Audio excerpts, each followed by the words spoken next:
Meantime, Britain is turning into a colour-coded society, with the UK's whites and ethnic minorities choosing to live apart. That's according to a new study that warns of comfort zone segregation, which could lead to division and hostility between the communities. RT Sarah Firth has more on the worrying trend. Well, that warning that Britain could be drifting towards becoming a colour-coded society, coming from the former head of the Equalities and Human Rights Commission, Trevor Phillips.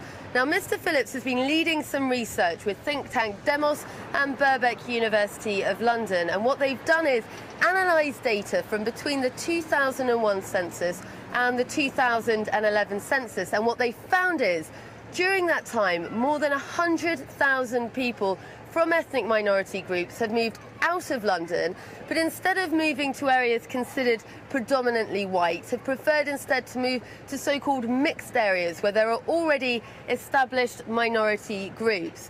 Now, here in Sheffield, a local community has hit the headlines over recent weeks for concerns raised over community tensions between the Roma population and other ethnic groups in that community. But what this research is saying is that this could be a pattern that we see played out across the UK, that segregation really needs to be addressed and acknowledged, because of course it does have very serious implications for community relations across the UK. It's estimated some 600,000 white Britons left London between 2001 and 2011. Opting to move to areas with a high white population. Eric Kaufman, professor of politics at the University of London, says they're driven by the need to stay in the majority. One of the negative consequences is that you are getting white British people avoiding very diverse areas.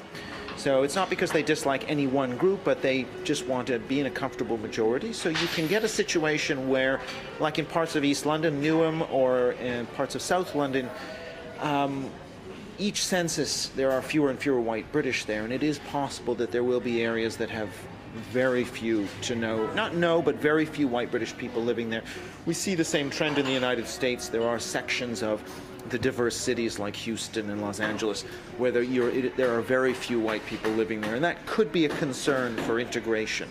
So it's just that inability to attract or retain white British population in some of these areas that are maybe not so close to central London, but are not far enough away to be sort of leafy and green. So it's that belt where you might get this effect.